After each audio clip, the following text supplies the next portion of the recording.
So the next item that I'm going to show you you can add to your project library is the actor.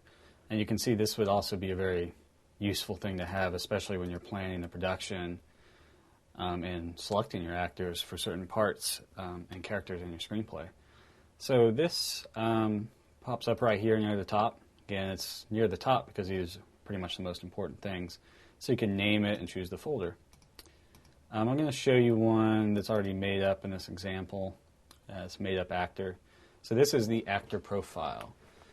And you've got a description and you've got media. This would probably be a great thing to have, headshots or anything like that right here. And then down here you've got role and another convenient little pick list. And you can see here are all the characters that I have in my project library available for me to pick from. So I can associate this actor profile with a character that is, of course, in my screenplay. So you can see how it's all tying together. So you've got the role, you've got comments, availability, very important, start date and end date. And again, just like every other one, I can minimize these as I wish.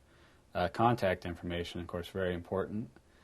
Name, phone number, email, cell, comments, address, and then a URL if there's one available. And then a detailed physical description, probably a good thing as well, especially if maybe you're not exactly sure if your actor fits the part yet. You could have multiple actors that could fill different roles, and then pick. You want a detailed physical description because you're going to want to know who's going to fit it the best. Besides going through the audition process, obviously. And then you've got wardrobe sizes, another important thing for whoever's handling wardrobe on your set. This would be where they would go to figure this stuff out, or where they would go to fill this information out once they have the wardrobe sizes from the actor.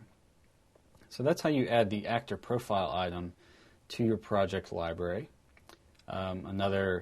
What I consider some of the more important things that you can add to your project library.